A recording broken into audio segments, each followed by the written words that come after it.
3, 2, 1, and action!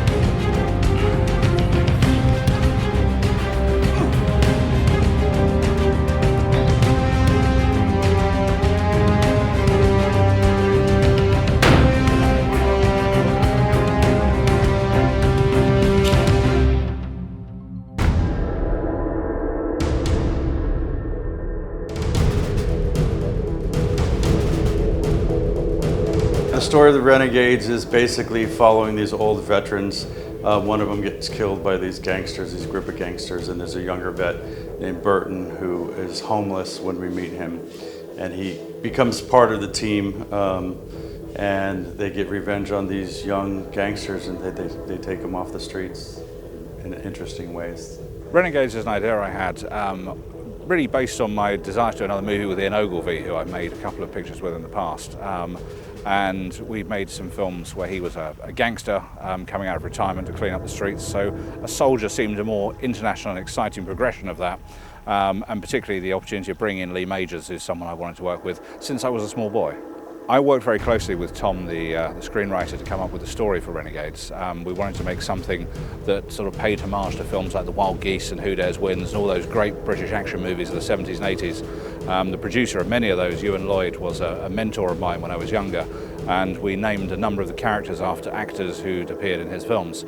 Hence Collins, Lewis Collins, Woodward, Edward Woodward, Peck, Gregory Peck, and Moore, Roger Moore, which is a nice little tribute. So hopefully Ewan's up there somewhere watching it and enjoying that. Within Renegades, Burton is the younger one who Carver, whose father was an operative that worked with all the older guys, and Carver, who Lee Major plays, finds me living as a tramp, visiting my dad's graveyard, and takes me under his wing, and I sort of befriend the Renegades, who are all a little bit older than me, and that's how I slot into the sort of revenge vendetta aspect of the story. So you just came from the cemetery this way, right? Yeah. You came from the cemetery because we are going to shoot that later today, just so you know. Brilliant. We've got an amazing drone shot. I'm going to put you on a long lens in the cemetery this afternoon. Fabulous. Okay, so that's going to happen. Play the part of Carver, the only American in the group, because the rest of them are all English, naturally.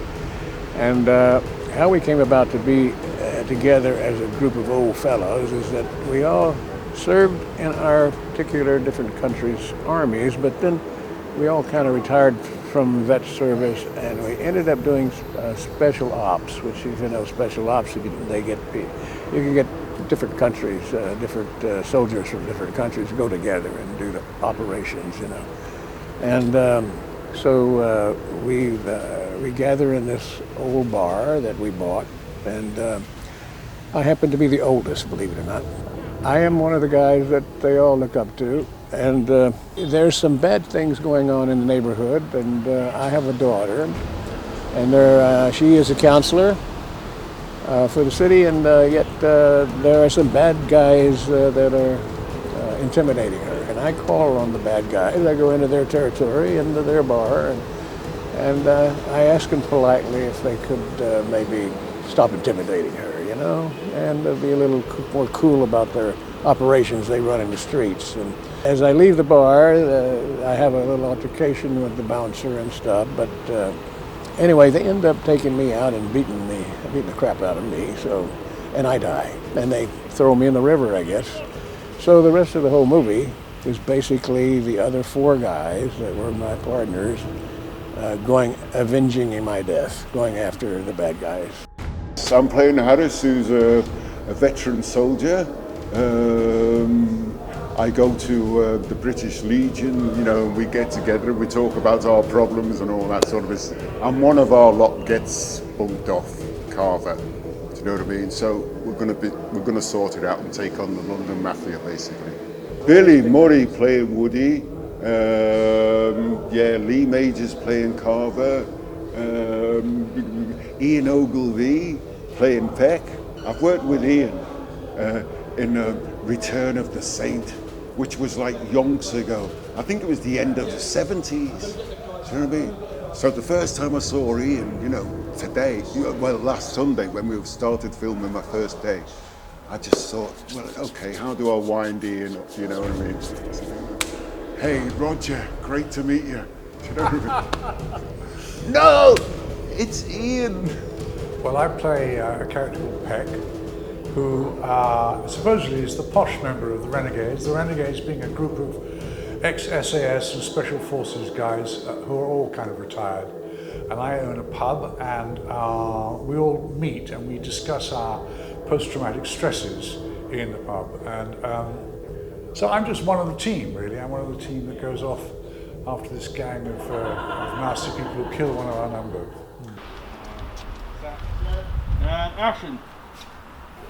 My name is Billy Murray, and I'm involved in this production, and it's called Renegades. And I play a character called Woody, who's probably the oldest of the little gang, if you like, that meet once every 2 or 3 weeks.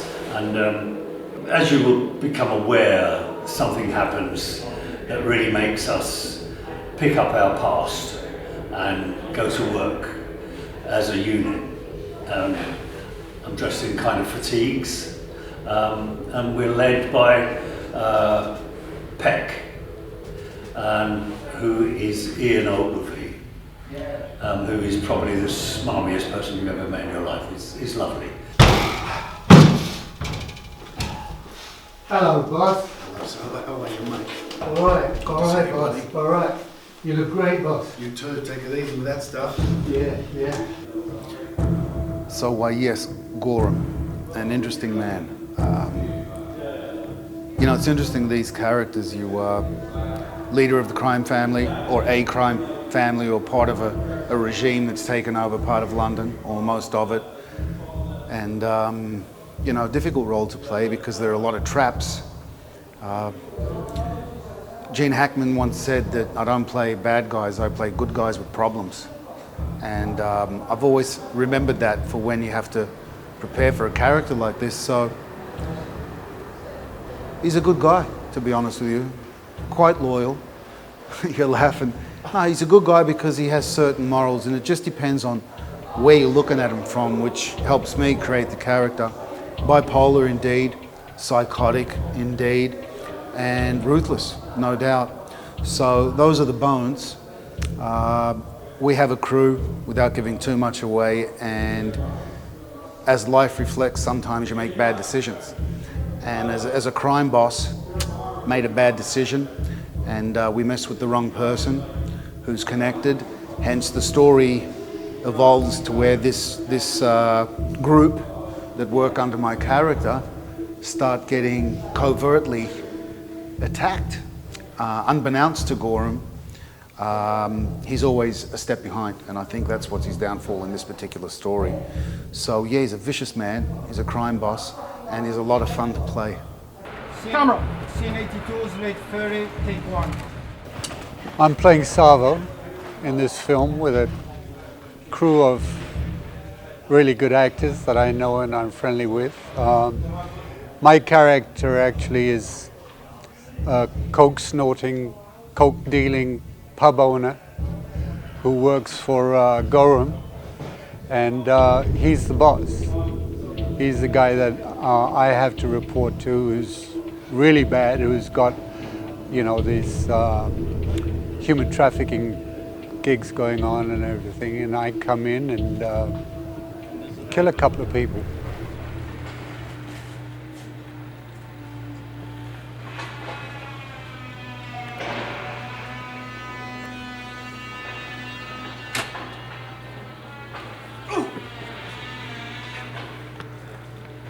And cut. That was great. I play Detective Inspector Moore, who is a Metropolitan detective, a hard-bitten Metropolitan detective who is being given a job to investigate the death of Carver, who's played by Lee Majors. So I have this sort of long-standing animosity with this crime lord called Gorham, who's played by Lewis Mandelaw, and he is my prime suspect in the death, but I never really have anything to pin on him. So I sort of go on this journey to try and find what I can do. And in the meantime, there are a lot of deaths that go on, and I do sort of suspect the renegades of these.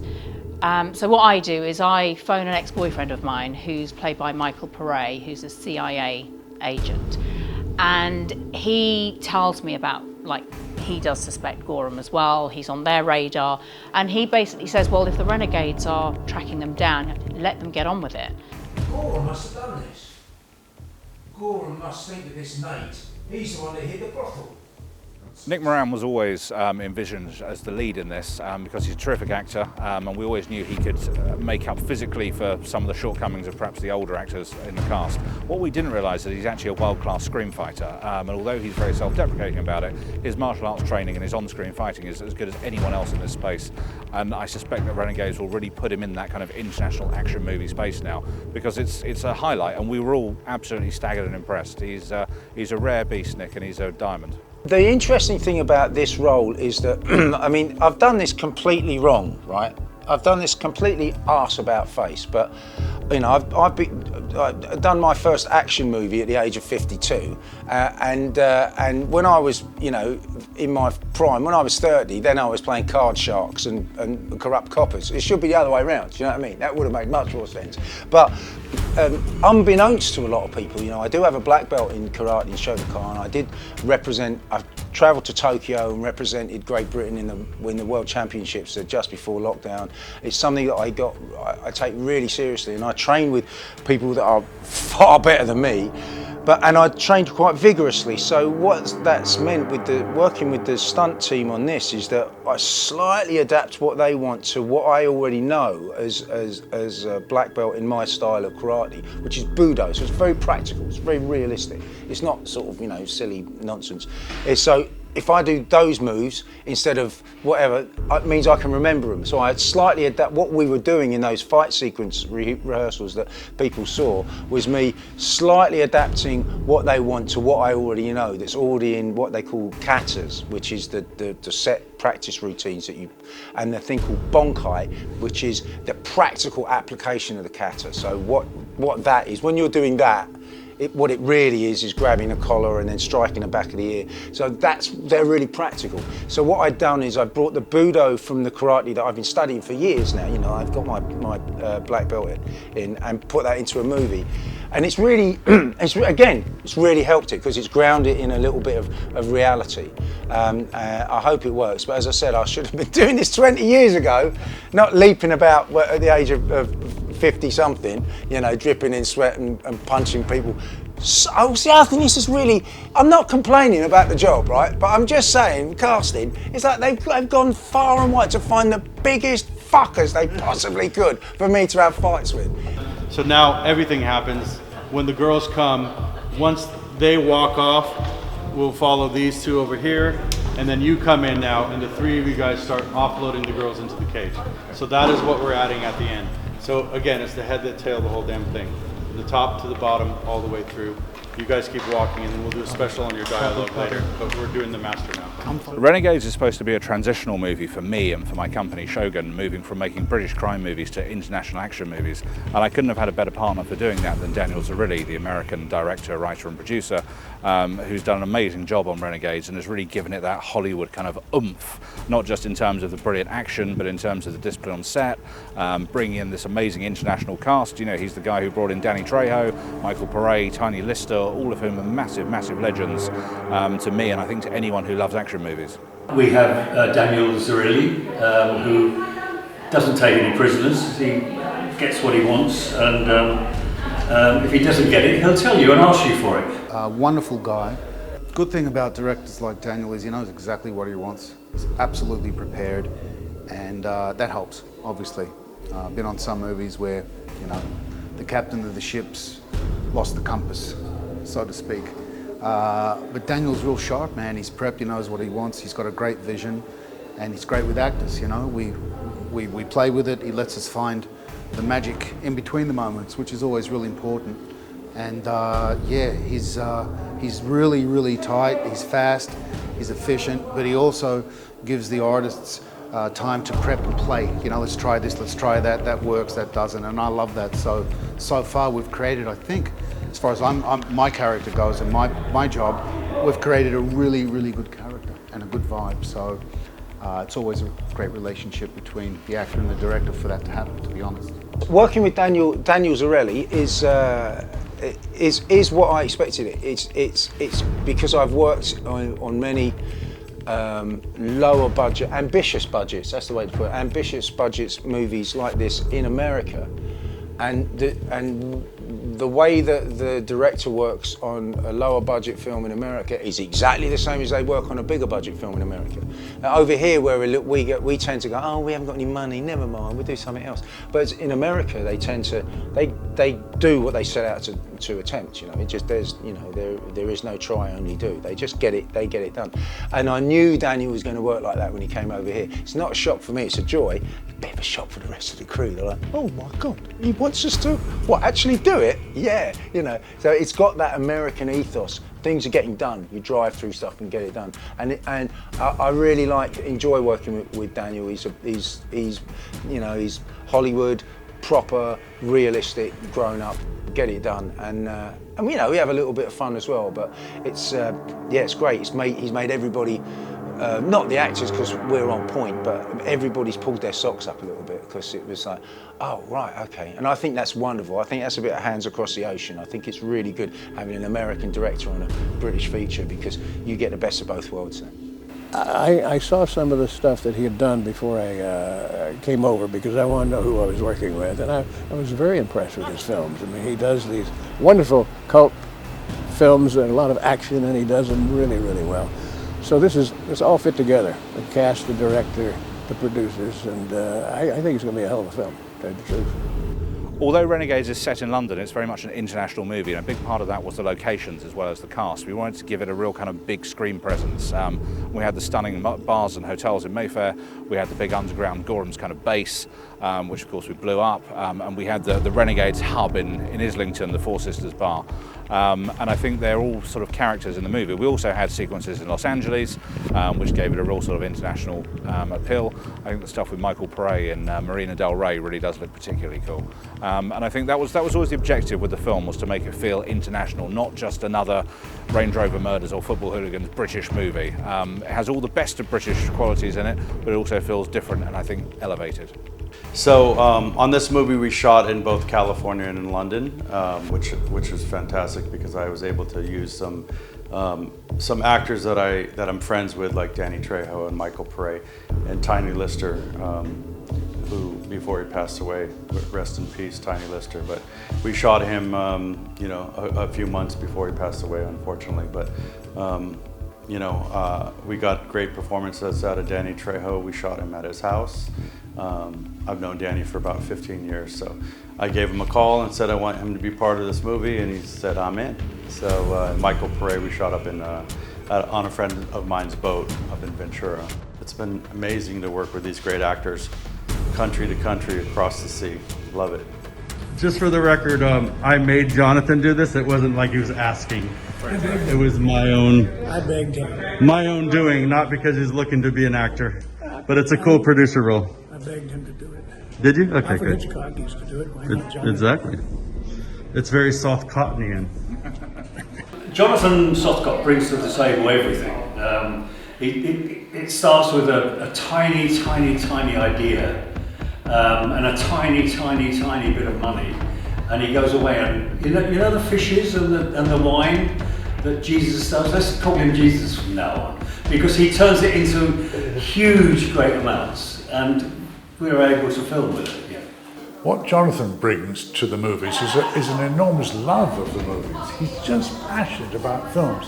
He also knows everything you've ever done, and is kind enough to be rather admiring, and it's very flattering, really, to work for Jonathan Sothcott, because he's very pleased to have you in his film.